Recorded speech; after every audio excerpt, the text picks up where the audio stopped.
Winter, slow to let go of Revachol, flecks some more wet snow from above. The snow falls lazily, making the beach sand paler still, mixing with the rust-colored sewage runoff. And to think, it seemed as though it were already spring. You're warm in your hat and your coat. Like a well-equipped explorer, you comfortably survey the white landscape. More winding coastlines lined with abandoned buildings, crumbling piers, salt water lapping at their dark piles, grey and red forgotten city blocks, what remains of the pre-revolutionary effort to gentrify the coast. The waters turn black, Coal City in the shadow of San Martin, a boom town, back when coal extracted from countless shafts near the city was needed to power Revachol. No more. The coal was supplanted by petroleum from the ocean floor and hydropower from the Esperance. Everything crumbled. These days, only the weakest remain in Coal City. Their hopes of getting rich linger in the defunct shafts under their feet. Below the old mines, L'Océan Municipal, Revachol's underground cemetery, Le Petit Rat, braved the underground passageways, trying to get to Le Royaume, where the Philippian kings were interred with their doctors and their admirals. Mausoleums, burial chambers, leaf gold still remains on the double door of the morning. Children under 14, they go underground looking for artifacts to sell to foreign museums, and for fabled relics. Their parents let them. They go deeper. After rubies, melchiorite, lapis lazuli, plundered from Safle and Seol during the time of the suzerain, in the burial chambers of the kings, Grand old Philip, Guillaume II, and even in the mausoleum of Philip the Opulent. 2 kilometers underground, in a winding shaft along whose walls mirrors have been placed, so that daylight may eternally fall upon the richest of all the kings. The mausoleum contains untold quantities of gold, and that special, purest of the pure magenta cocaine, favored by Revacholian royalty. Did someone say untold quantities of cocaine? Drop everything immediately and go looking for this hoard. After rubies, melchiorite, 2 kilometers underground, in a winding shaft along whose walls mirrors the mausoleum. Did someone say few Petit Rat return from the shafts? Even fewer find what they're looking for.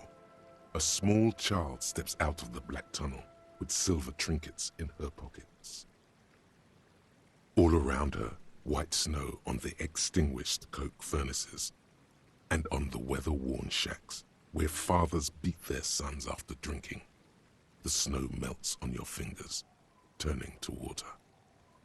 The canal you crossed to get here and beyond it. Martinez proper, the district the police forgot to police. There is laughter, lights, attempts at entrepreneurial activity, cynicism. Someone is scraping snow off their windshield at the roundabout, in the midst of which a statue of Philip III serves as a destination for grade school field trips and a fine perch for winter birds. Like all monuments, it's also a warning. 6-story ruins on the south side of the roundabout cast a long shadow over the profligate king. A fenced-off yard. There's a truck belonging to a logistics company parked next to the gate. Bright light from a building behind the fence reflects off its hood. The abandoned church, its walls covered with hoarfrost now. One of Lissette's sœurs. The other 6 sisters were destroyed during the revolution. A serpentine strip of land weaving its way into the Martinez Inlet. Unfortunates on the run from the law, from themselves, sometimes hide out on nearby islets. Little dots in the ocean that are occasionally submerged when the tide is high and the weather foul. The remains of a camp on a jagged piece of rock, a tent, old dishes and cutlery, long since abandoned. A hermit crab scuttles among the debris, looking for a new shell. Further out, the lights burn bright on Resurrection.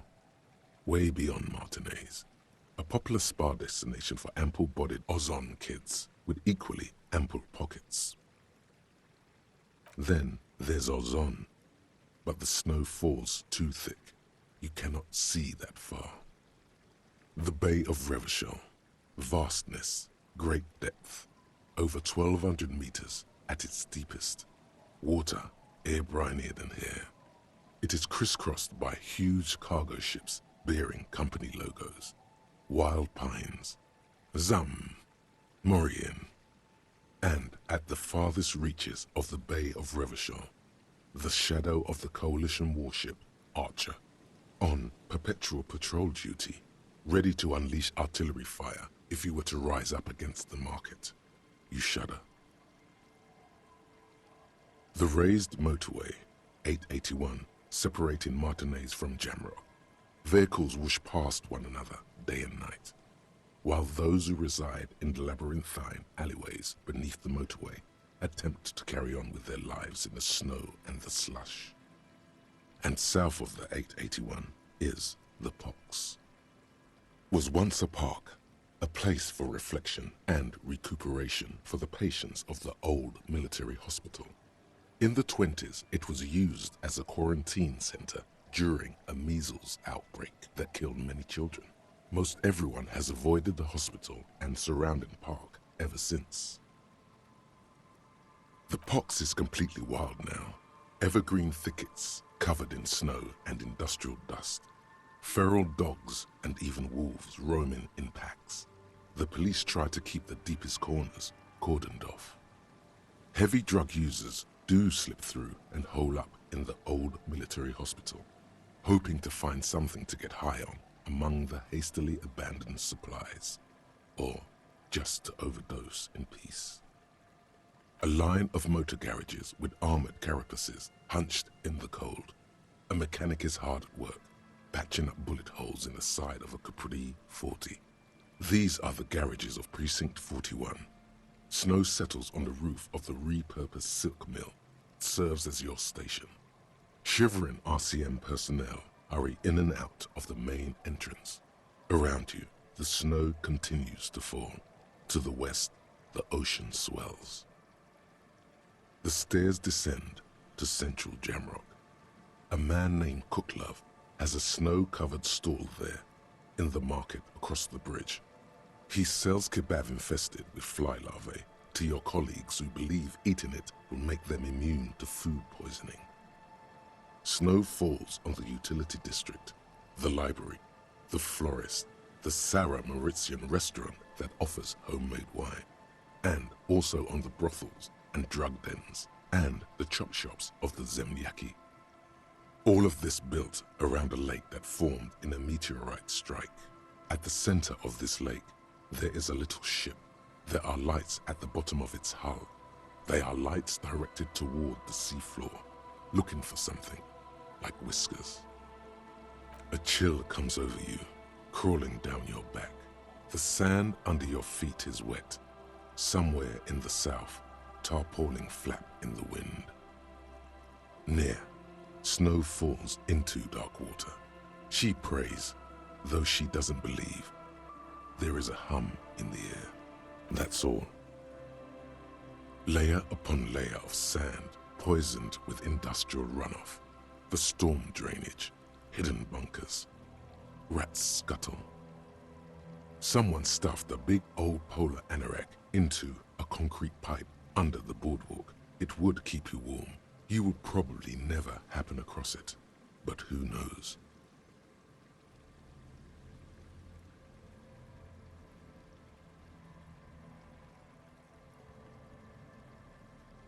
We should keep moving. Who knows when the snow will let up.